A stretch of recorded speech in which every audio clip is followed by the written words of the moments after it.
The Sooners were downed by the Horned Frogs on Saturday in Fort Worth. We're going to break it all down, talk about what in the world to do with this team. Moving on to the Red River Showdown on today's episode of Locked On Sooners. You are Locked On Sooners, your daily podcast on the Oklahoma Sooners, part of the Locked On Podcast Network, your team every day.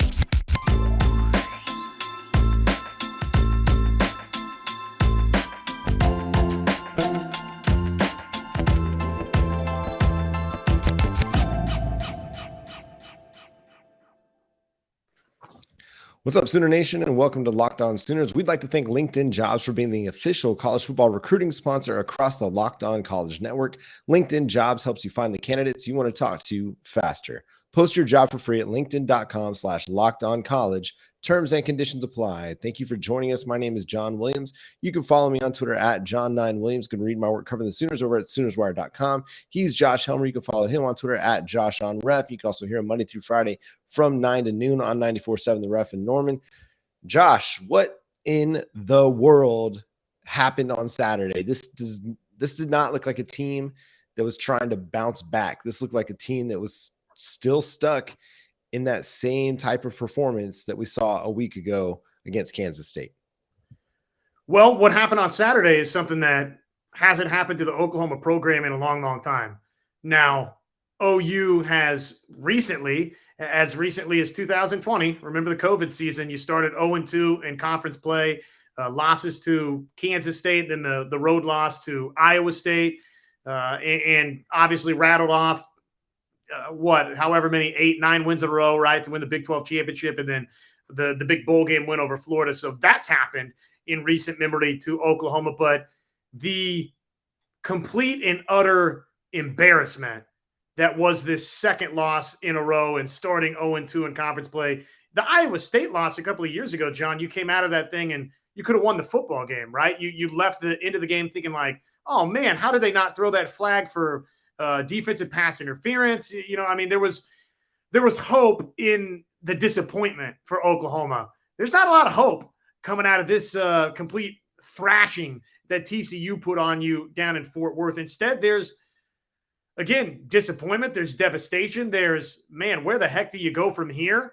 And the simple solution to that is, man, there can't be guys running, wide open. There can't be 4 60-plus yard touchdowns in a game. At times we've seen Oklahoma when there's been defensive problems over the last decade. Again, those easy chunk play touchdowns where four of them, you give up 28 points just like that. So that's step one for Oklahoma. That can't be happening this next week. And obviously Texas in the Red River Showdown has two guys, John, that they've got the personnel to ding you in that capacity. We saw it the opening play of last year's Red River Showdown where Xavier Worthy caught a football, boom, zips to the end zone. So, man, in terms of how do they get this fixed, that's ground zero, is don't do that again. A week ago watching Kansas State, I was kind of sports mad. And I don't often get mad watching sports, mostly because my family's around. I don't want to act a fool. But the family was all gone. Everybody's out of the house, or the kids were in the bed. Wife was at the game, actually. So I was like, I don't know, just kind of losing my stuff here and there. Against TCU, all I could do was shake my head, because you're right. Just watching guys run so wide open that you can't find a Sooner on the screen is 100% demoralizing. You're like, okay, all of the problems that you had against Kansas State, we were supposed to fix those this week heading into the matchup with TCU, and it didn't look like anything got fixed. It was same story, different verse. And the Oklahoma defense was just bad. It was just straight up bad on every level. Like, there's not really a positive thing that you can take away from the defensive performance in that game. No pass rush whatsoever. The tackling was horrendous. The coverage was abysmal. It was non-existent. I mean, when your head coach is out there in the post game saying, we're bad, but we're not that bad. Like, for him to just straight up say we're bad, like, that's not a great sign for this team and where they're headed. I was just at a loss for words midway through the first quarter in this game, because I just thought they can't stop him. They literally can't make a stop. At least against Kansas State, you kind of got on a bit of a roll defensively where you could make a few stops. But against TCU, you had no answer, whether it was Max Duggan running the football or hitting big plays, or Kendre Miller. Like we talked about Kendre Miller in the lead up to this one, who was the understudy to Zach Evans last year, but he had a great game, like 13 carries over 100 yards. Like the dude gassed you and was way more physical than your defense was. And I think just from a character, like a characteristic standpoint, the Oklahoma defense just hasn't looked physical the last couple of weeks. They've been out-toughed and they've been beat up at the point of attack regularly, whether it was Kansas State or TCU. I don't know what to make of this, because I felt like coming into the Kansas State game that we had a pretty good handle on what this team was about. That Nebraska game, I mean, is Nebraska just that bad? Or did Oklahoma just suddenly forget how to play defense in the matter of 2 weeks? Because I have a hard time believing that they just forgot how to play defense, or that Nebraska is just that bad. I feel like it's somewhere in the middle. But for what happened against them on Saturday was very much like what Baylor did to them. I think it was like 2014, where Baylor just steamrolled the Sooners. Like I said, it left me at a loss for words, and I was kind of glad that we didn't record this show Saturday night, because I wouldn't have known what to say. Having a day to digest it and really like think back on it, a lot of what I can come to is that the defense was just absolutely horrendous, and it may take time for it to get better. It's going to require some patience. Are we going to be willing to be patient? Well, no. Oklahoma fans are not going to be willing to be patient, and obviously for Brent Venables and this staff, it's now a terrible start to their run. It looked like it was off to such a great start with the demolition of Nebraska. I mean, we come out of that thing, we're talking about, oh man, you give up an opening drive touchdown, but no big deal. Look at the way they responded. Man, this is different. Everything's different. Well, the positivity high has worn off. And now we're all faced with the reality that, man, this might be a bad football team. Unless they get things seriously corrected with what's going on defensively, man, I'm with you. It should be, you hope, somewhere in the middle.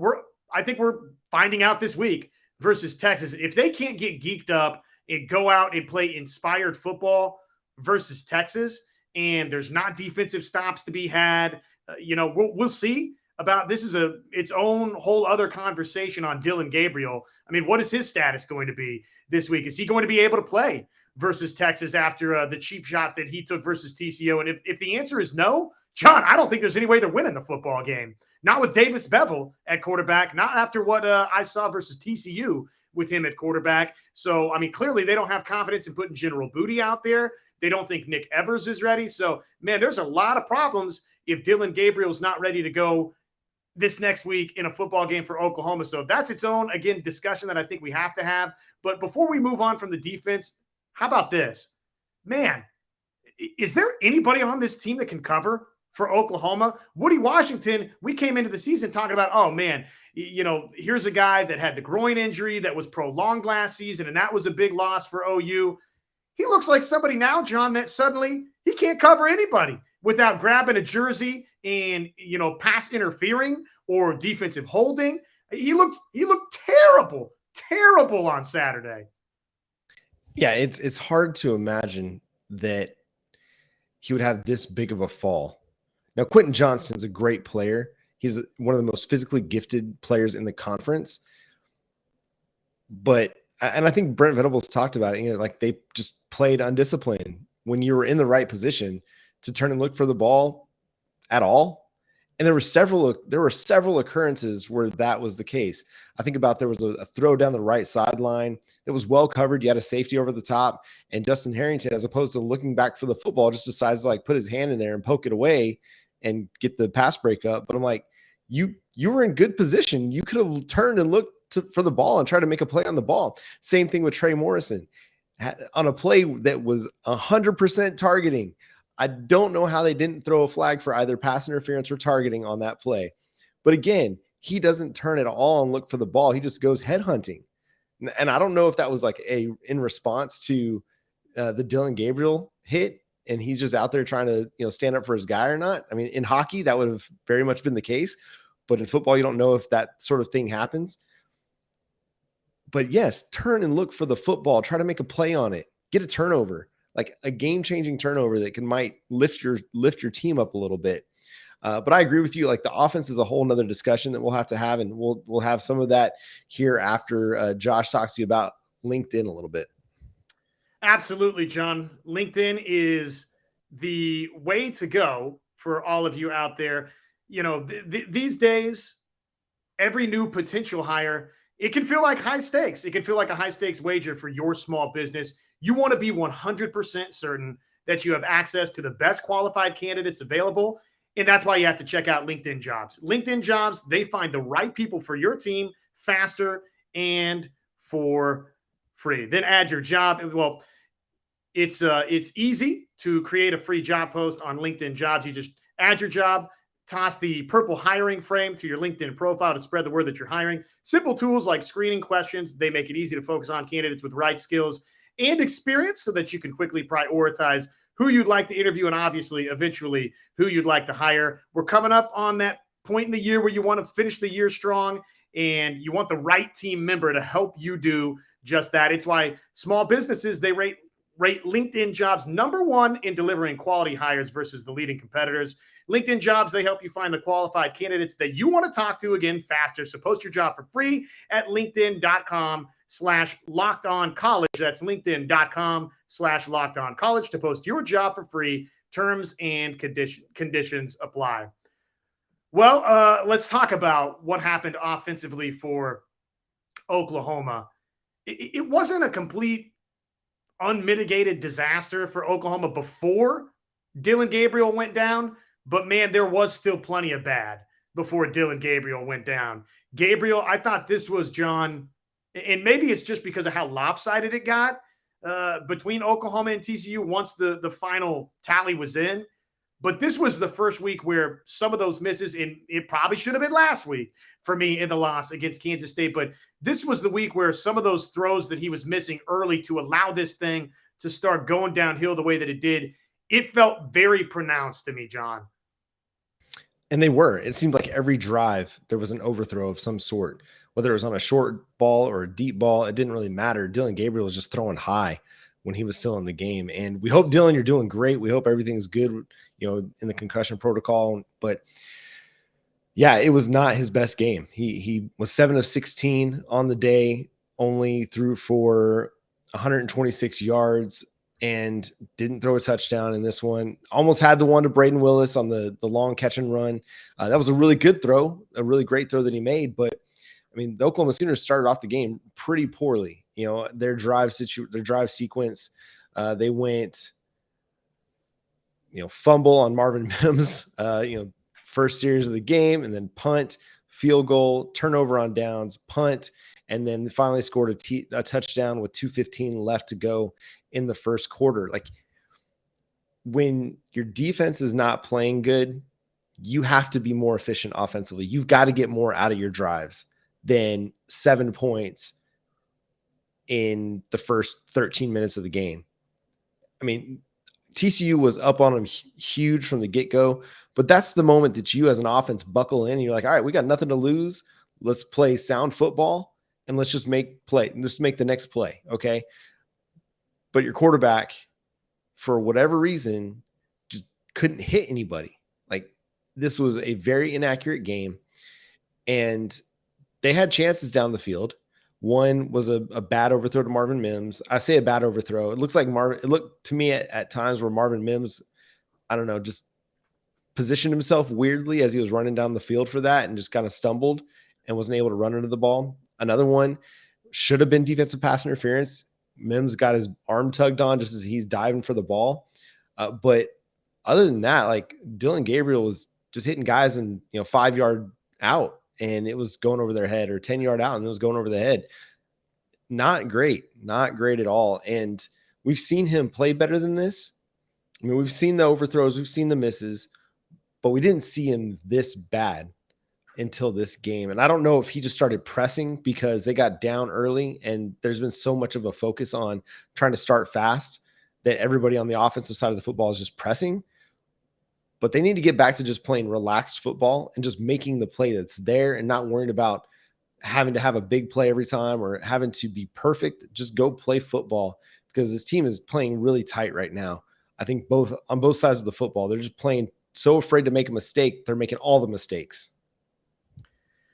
To give the offense just a little bit of a break here, and I'm not, in the business of trying to give anybody a bunch of breaks, but man, there wasn't any wiggle room on Saturday, right? I mean, the defense was so bad that run down that drive chart in the first quarter, by the way, again, would you? I mean, think about just the amount of drives that Oklahoma had in this game, and partially in the first quarter, partially of their own doing, because obviously they weren't moving the football quickly, which meant that you punted it right back away. But just list those first couple of drives real quick again.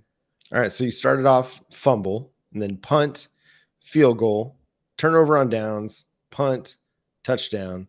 You followed that up with a punt in the second quarter, your second touchdown, punt, and that's how the first half ended. You punted 1, 2, 3, 4, 5 times in the first half.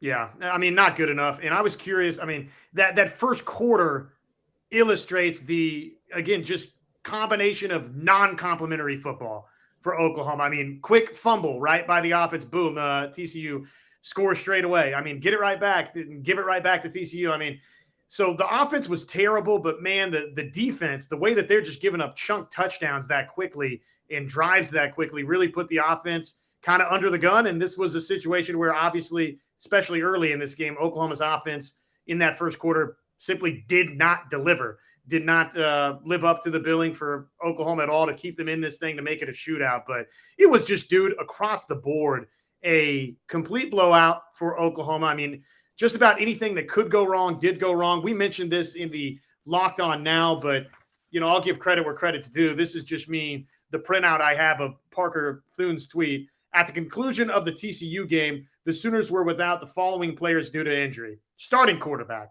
starting and backup running backs, starting wide receiver, starting right tackle, both of their starting safeties, their top 2 edge rushers. Plus, they had a banged-up center and a left tackle. I mean, it was anything that could go wrong in this game, in addition to how poorly Oklahoma played on both sides of the football, man. That was this game versus TCU. And your hope, I guess, outside of just the reality that Oklahoma was terrible, John, across the board, is that maybe this was just the perfect storm of awful, all wrapped up in one package for Oklahoma in a game. I mean, that's kind of, I guess, your only hope coming out of it. Yeah, I guess. The thing that I took away from that is that this team doesn't have much depth. If you're losing, obviously you lose guys and it's going to hurt you. But, if you aren't able to sustain the loss of Eric Gray, that's troubling, or of Theo Wees. That's a bit troubling as well. Now, it's evident how important Billy Bowman is to this defense. I think I might have probably underrated his importance heading into this game, but now I know he's very vital to the secondary and to the coverage unit, because after he went out, it was just all downhill from there. This team has to improve its depth. I mean, you look to the future and you look at what this team is right now, and sure, there's some talented pieces on this roster, but if one person goes down and it turns into that kind of a game, or even as many people as went down in that game. I mean, a lot of these guys were lost late in the game. It wasn't early. And I felt like there was enough time. You talk about the offensive linemen. I felt like there was enough time for the quarterbacks. But, Dylan Gabriel or Davis Bevel just didn't feel comfortable for whatever reason. They were pressing. We can talk about Davis Bevel again if we want to tonight, but I have very little confidence in his ability to lead Oklahoma to a win against Texas if they are indeed going to have to start him. You just look at the stats, and they threw 6 times in the second half, just 6. And I don't know how you do that. I don't know how you can run it 24 times. 6 times in the fourth quarter, 14 times in the second half. Well, you run it 24 times, you throw it 14 times.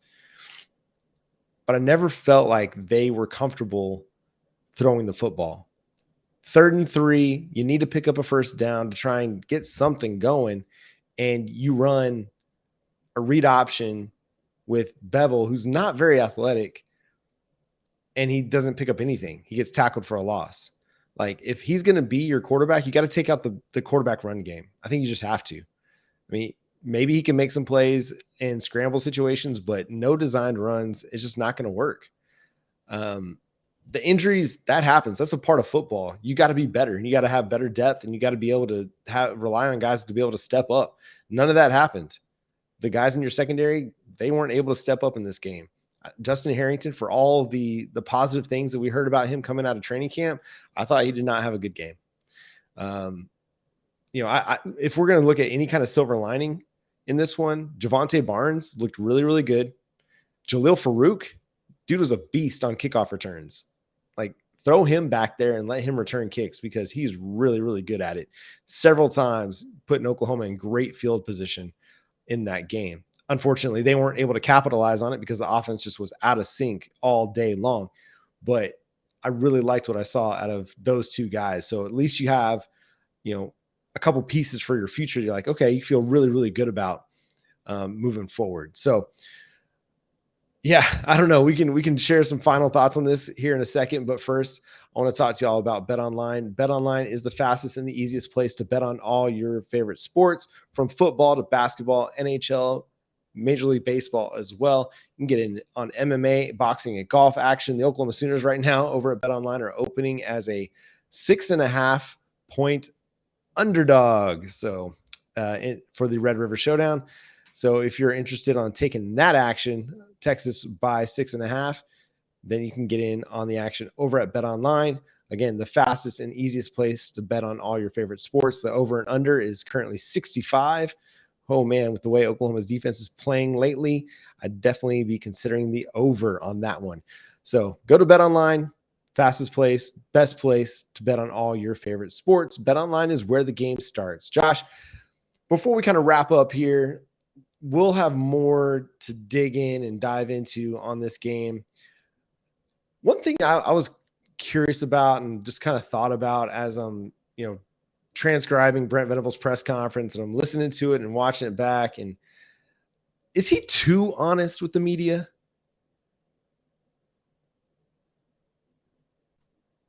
I don't think so, man. No? Okay.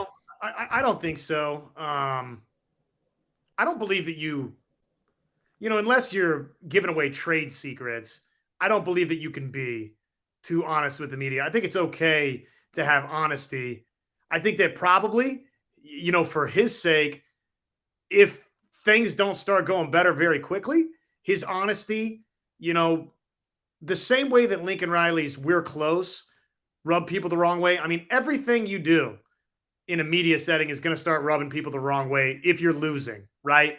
If you're not winning. And Brent Venables right now has plenty of built up equity, right? The recruiting class looks great for Oklahoma. It's year one. This is somebody that has had a ton of success as a coordinator at the University of Oklahoma. And nationally, he's won national championships. So there's no reason to hit the panic button yet. But if things keep going south and this thing turns into a 5, 6, 7 loss season for Oklahoma, and I think, coming out of next week, if you lose the Red River Showdown, you're going to have to embrace the reality that this thing could turn into a total disaster of a season for Oklahoma, because you look at the way the schedule stacks up right now, John, and there's no layup games. I mean, we talked about this going into TCU this past week. There's nobody left on Oklahoma's schedule that right now you just look at and you say, oh yeah, OU's beating them. If what we've seen the last 2 weeks is who Oklahoma is defensively, man, there's a lot of losses coming on Oklahoma's schedule. They got to get a heck of a lot better. And I would just say this on Davis Bevel, and I feel bad saying it, but it's the reality of the situation. If Oklahoma, to your point on, okay, he threw it 14 times, but it never really felt like they wanted to throw it with him. Well, yeah, I mean, they're doing little dump-off passes to running backs in the flat. John, if Davis Bevel is Oklahoma's quarterback for the rest of the season, which, at some point Dylan Gabriel you'd think would come back, right? But versus Texas, because of the concussion protocol, I don't know what the approach is going to be there. If it's Davis Bevel, let's look at it and call it what it is.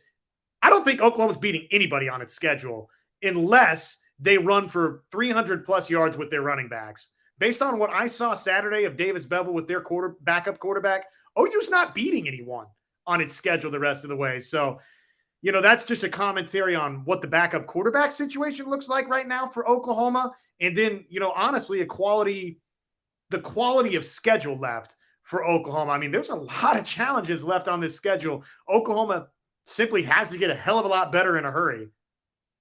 Yeah, they get no days off. I mean, Texas coming to town, you got to face Xavier Worthy and Bijan Robinson. Then you get Kansas and Jalen Daniels. It's not great. It's not great at all. And at some point, like, as much as the players and execution is a problem, I think we have to start wondering about the coaching too. Like, I'll let you comment on that as well. But I do wonder, like, where's the disconnect right now with the coaches and the players? Like, why are they struggling so hard to understand whatever concepts they're trying to deploy defensively? That's the part and it could have been the injuries just left them without somebody that was reliable at the back end of the secondary. But we've seen DeMond Harmon play. Prayers up to DeMond Harmon. I hope everything is going okay with you. We've seen him play a lot this year. That wasn't his first rodeo against TCU. Justin Harrington, we've seen him play too.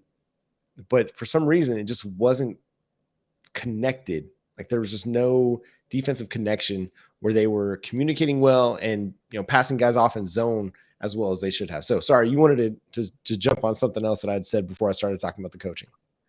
No, I mean, look, there's so many different directions we can go with this thing. And I think that's an interesting point you bring up, and probably something we're going to have to delve a little bit deeper into as the week goes on. I just wanted to circle back around because, I kind of quickly dismissed it. I mean, I don't think there's something that's too honest. I mean, unless I think almost anything you say is not open enough or too honest. I mean, if you're losing, anything you do in a public setting, to me, is going to get, there's going to be people saying, oh, I don't like that. I don't like this about the coach, or I don't like that. But what was it about the honesty? I mean, to just bring it back full circle, what is it with you that made you ask that question?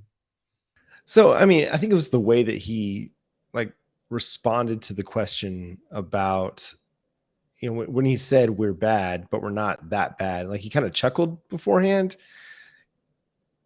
I understand that accountability is huge. It's important.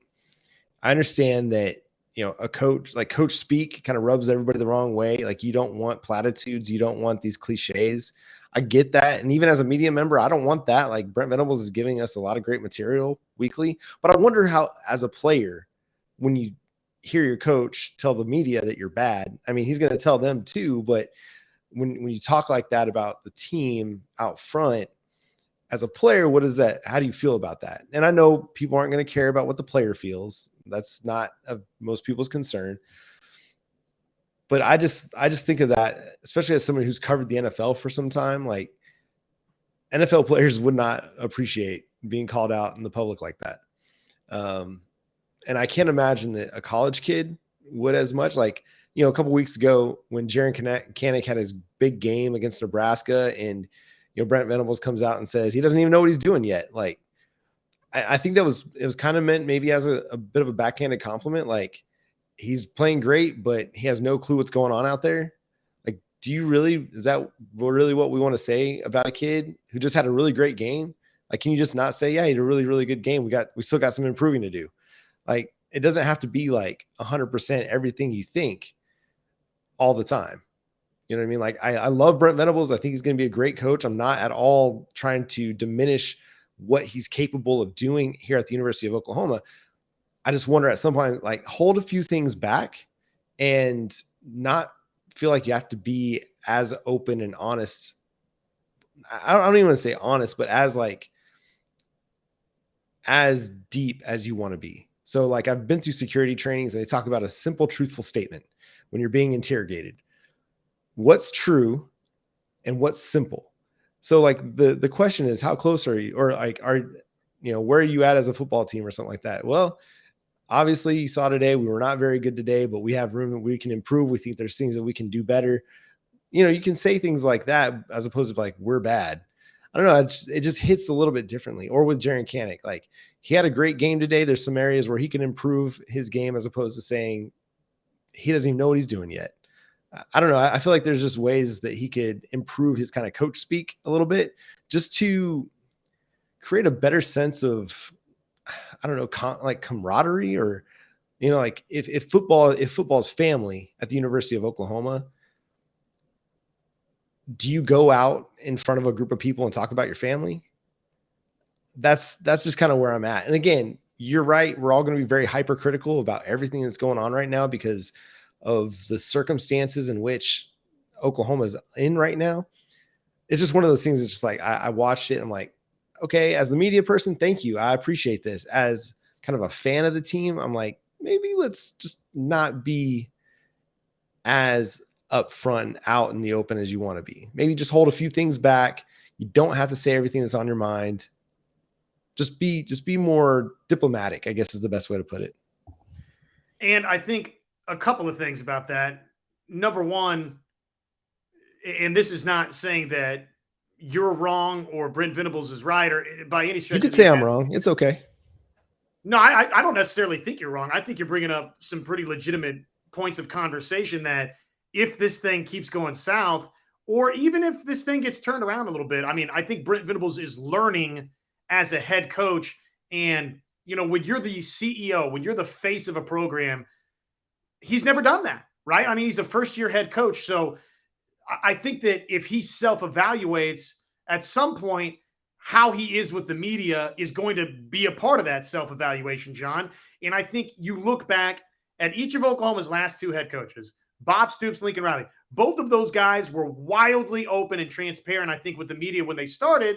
And then the further along it went, what were some of the gripes about both Bob Stoops and Lincoln Riley was, well, they're just, they're not open enough with us. They just won't be honest with us. Well, it's kind of right now you're getting now the anti of that with Brent Venables. He's too honest, right? He's too open.